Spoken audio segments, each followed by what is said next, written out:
Hello, my fellow adventurers. This is Maluncha, and welcome back to New World.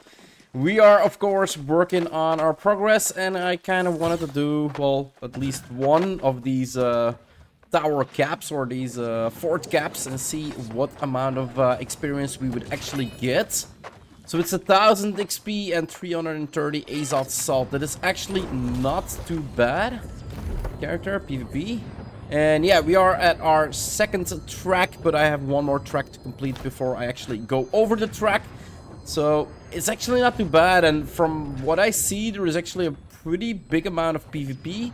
But I couldn't get a kill yet, so I'm still really wondering how much I actually get for a kill. Because people are saying, like, getting kills in the open world is the best means to level up your track. So the rewards should be good, right? Track 6 complete, and let's check what is in the checkpoint. So, small cartridge potion pack. Not really interested in the potion packs, guys. Like, at all. I can basically skip over all of them. A superior potion pack. Charm potion. Oak flesh balm. Infused regeneration potion. Powerful oak flesh balm. I'm kind of wondering what that actually is. And small token bundle.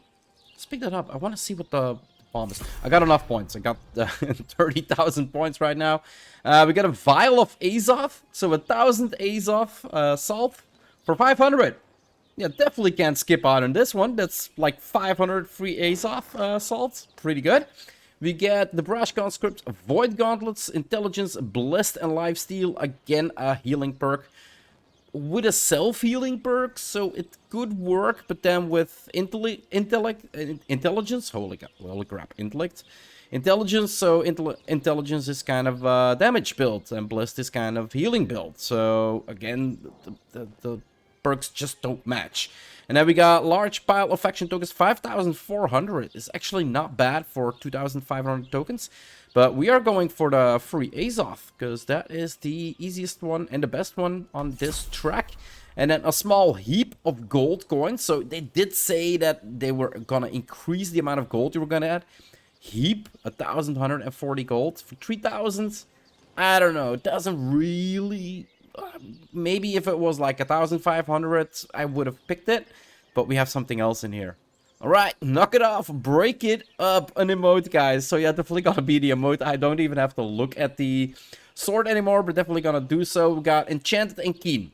Pretty good. Like, critical chance is really good. And Enchanted light and heavy attacks deal 9.5% more damage. This is basically like the third perk that you kind of want. Like, you want Keen on and Keen. Keen, and then what was the other one again? Like the crit chance, crit damage, and then enchanted.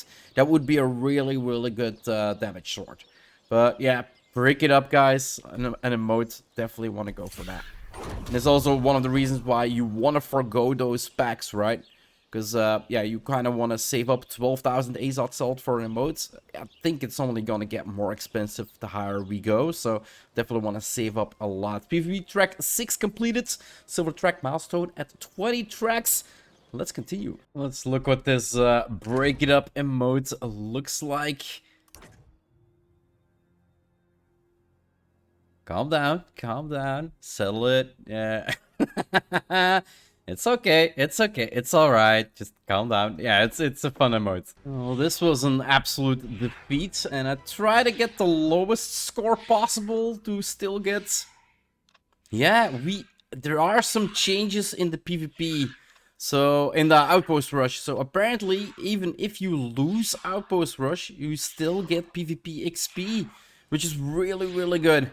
And yeah, 750, I noticed that we were gonna lose really bad, so I did the least amount I could to actually still get points. I think it's around 700, I'm not really sure about that. But yeah, with a loss, you still get 500 points. So now I kinda want to check how many you get if you actually contribute to the game. If that's possible, and a loss. So yeah, definitely a really nice change. Look at that. Pretty well-earned victory. Actually gives 2,500. I thought the max was 2,000, but apparently they changed that as well. And yeah, it wasn't it wasn't top, but I got a couple death. And if you die, you can't heal, right? But yeah, 2,500. So they did like increase. Well, now you actually get something even if you lose, which is pretty good because OPR, a long OPR takes 30, 35, 40 minutes to actually complete. All right, track 7 complete. Let's do these checkpoints. So, large Judah potion pack tier 4, not interested. Tier 4, not interested. Small bundle of faction tokens, 2,000 for 1,000. It's actually not bad. Vial of Azov, so far the best deal in here. We get a conscript earrings, constitution with refreshing ward and refreshing toast. So actually not too bad, but yeah, not gonna pick that one. A large pile of coins, 1,100 for 2,700. It's actually not too bad either, but the Vial of Aesop is the most interesting one so far. We've got 200 Umbral Shards for 8,000. That is just way too expensive. A medium heap of faction tokens, 7,400. Yeah, I'm gonna buy this one. That's actually definitely good. And then we do get a headpiece, medium headwear, dexterity, refreshing ward, reduces active cooldowns by 1.8% after being hit by 5 times. Again, it is not something you can control. Like, in a PvP game, you want to get hit as least as possible. So refreshing ward is definitely not really... Well, maybe in 3 versus 3 it can work because you're gonna get hit a lot. But I would prefer refreshing or refreshing move. Refreshing move. I'm kind of... Is it refreshing move or... No, just plain old refreshing. Still the best in the game, guys. So, an exhausting net shot inflicts exhaust running targets stamina regeneration by 32% for 8 seconds. Is actually not a bad perk, but yeah. Medium headwear, I think, I'm not really sure, maybe in 3 versus 3 you kind of want to go for the medium setup instead of a light setup.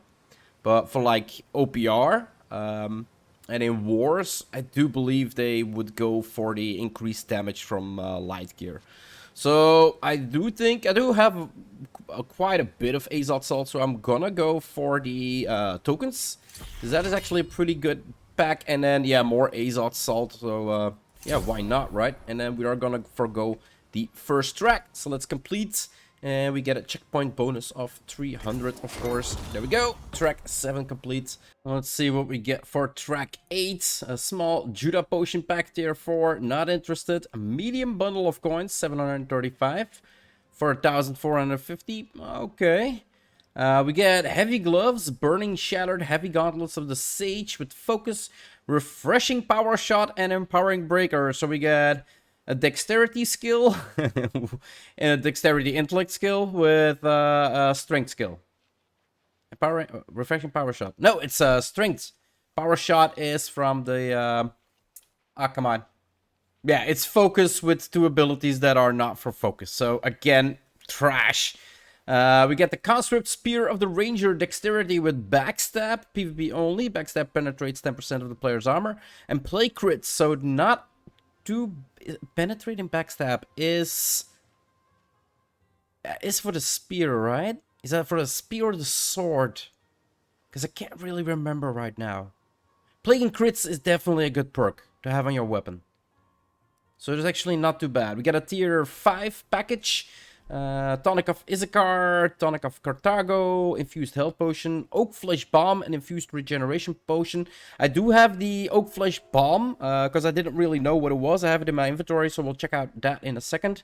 We get the Champion's Amulet, if we can see the stats. There we go. Constitution with elemental and physical damage absorption. Stamina recovery when you're hit below 50% gain stamina, so pretty good. And then health. So, well, basically a tanky trinket, tanky amulet. Actually not bad for 3,000. And then we got a medium heap of coins for 3,500, 1,250 gold. It's actually, again, not too... The gold ratio that they increased it to is a lot better than previously. We get a large heap of faction tokens, and I think I'm gonna go for this one, because I kind of need them for my daily gypsum. I really don't have time to farm today, and... Well, this comes pretty in handy, like in occasions like this. And then we get the Baleful Protector, Heavy Chestwear, Constitution, With Refreshing Ward, reduce active cooldowns by being hit 5 times. But as a tank, you kind of want to get hit a lot. And then Resilient, so it is actually like a PvP perk where you go tanking in PvP a little bit. So it's actually not too bad of a piece of gear, if you ask me. But Resilience, it doesn't really work in PvE, because in PvE you can't get crits, as I understand it. So it only would work one way, and that is a PvP tank build. But like I said, I'm gonna go for the large heap of faction tokens, guys. Let's buy this now. And let's complete the track, right? There we go. Yes, give me some bonuses. Track 8 completed. And 2 more tracks, and then yeah, we can we can move on to the next video. I'm gonna do it per 5 tracks, else the video is gonna be way too long. And then for the what was it? The powerful oak flesh bomb, so it's an increased absorption of physical damage type by 35%. And we got the powerful gemstone dust. It's an absorption of elemental damage. So elemental damage for the gemstone dust, and then physical damage for the oak flesh bomb. So it's basically second damage for 25 seconds, 20 seconds, or until you received 15 damage. And same here, 20 seconds or received 15 damage. Damage 15 times. So actually not too bad, but it's not something I'm really using. Powerful oak flesh, I would presume this would be good for a tank. And like if you have if you know that a lot of mobs are coming after you, and you gotta like take a lot of hits in one row, it's gonna be pretty good. Track 9 complete, and I do have to say Azot Salt is stacking up pretty nicely. So I should be buying more stuff, I think. So yeah, let's quickly take a look. Small ruby potion pack, not interested. Ruby tonic, tonic of levy, and infused health potion. We've got tempered solemnizers, glove of the sage, focus with freedom, and sundering shockwave. So strength hammer, focus. Yeah, I don't really get it. Like, did the developers really put in random loot on this, or did they actually? Well, they should have just said, like, okay, let's put some healing pieces in there with good stats. We'll put some damage. Like, they just should have not put randomizer on the loot that can be in here. Because this is kind of sad, actually. Like, you want to go for the tracks and you want to get good gear, but the gear just doesn't make sense. Like, I know random loot in the game, like drop chance and such, okay, fine. But if it's on a reward track, no. Reward track needs to be specifically an upgrade if you actually go up the tiers. We've got Crusader Purpose, heavy gloves with Constitution, Refreshing Ward, and Resilient. Again, Refreshing Ward on it. I guess for a tank spec in Wars, OPR, maybe. I'm not sure if tank spec in 3 versus 3 is actually any good. But it might work. Resilience and Refreshing Ward with Constitution. But again, Refreshing Ward, I'd rather have Refreshing on it than Refreshing Ward. And then Tight Wired, we got Constitution, Refreshing Ward, and Resilience. Again, heavy gear with, yeah, tank gear. Again, same stuff I said about Crusader's Purpose. Refreshing Ward and Resilient and Constitution. We got a light leg gear, Spectral Idolator Spans of the Scholar. We got Sundering Shockwave, so again a strength perk on an intelligence spans with resilience on it. Again, makes no sense. Large pile of coins, I'm gonna buy it because yeah, I've got enough Azot, so why not? Right. We got a medium heap of faction tokens, which really comes in handy because I kind of don't have the time to farm and I do want to buy my jelly chips in. We've got Constitution's medium chest wear with Shrieking Heals. PvP only, successful dodging an attack heals you for 100. And energizing stopping power. Stamina kill on stopping power. Because it's Constitution, it might actually be a good piece. Because you can just not spec as much in Constitution and spec more in Intelligence and Dexterity. For the, well, basically energized stopping power, that's musket build, right? So yeah, it actually is not a bad piece, but again, I'm really not sure. I wouldn't buy it. at least. And I got the right guide shield, 15 strength, sure-footed. You move 20% faster while blocking. Refreshing, reduces max cooldowns by 2.5%. And sturdy fortification, PvP only. Blocking player attacks adds a stack of 4% fortify for 5 seconds on self. Each blocked hit, max 5 stacks. So actually a pretty good shield. Well, it's actually a really good shield. It's actually a really good shield for tank PvP. In my eyes. Like, sturdy fortification is definitely a really good perk. Refreshing, really good. Sure-footed, actually pretty good. I don't tank in PvP, but I can see this combo actually working out pretty well. And now that I look at it, it actually has 3 perks on it. On an epic shield. Is that normal? Because I thought only Epic could only have 2 talents. But this one has 3. If you could, if this is a named item, could you get 4 perks on it if you make it into a legendary? I kind of want to buy this one just to test it out. If sturdy fortification actually worked for PvE, I definitely would have bought this shield.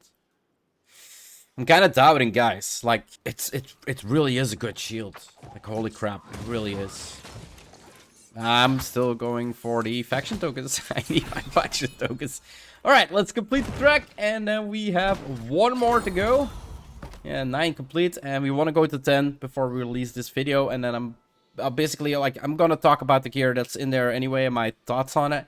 So these videos, if I do longer than 5 tracks, it's gonna be way too long. So close and let's go. And the last track for this episode, we've got checkpoint 1. We got the Idolator's Shoes of the Sage. Focus, Spylon Burst. Deals a burst of damage to a foe within 3 radius whenever it fires projectiles. And physical aversion. It's okay. It's not bad, it's not really good, it's okay. Medium super rest potion pack and large bundle of faction tokens. I'm gonna buy the faction tokens. Most interesting thing in the entire bunch here. We got small Astra potion pack tier 5. We got the exhilarating construct life staff of the Sage. With 29 focus, so flat stat. Exhilarating, exhausted exploitation. PvP only hits against exhausted players inflict slow. And then light and heavy attacks deal 9.5% more damage. So kind of a damage dealing life staff. kind of feel like it, but again, yeah, no, not interested. And then Vial of Azot Salt, the most interesting part about this track. 500 free Azot Salt is always nice. And we got large heap of faction tokens, 8,400. A medium heap of coins, 1,250. And then for 8,000 points, we get 200 Umbral Shards. If it would be 400, which is the same amount you can get from Gypsum Cash, I would consider it. But even then, like 200 for 8,000, yeah, no freaking way. So I'm gonna go for the faction tokens again, and track 10 is complete. And yeah, we need 10 more tracks to actually go to silver track. But this is where I'm gonna end up this episode. I'm gonna do 5 tracks per episode, like I said, guys. And I'm gonna try to bring them out as fast as possible. But yeah, sometimes it just doesn't work like you want it to. So, like I said, I'm gonna end it up here. If you want to see more of my quest progression on my Let's Play here in New World, just hit that subscribe button. It would always help out a lot. I do hope you enjoyed this episode. And I'll see you in the next one. Bye-bye.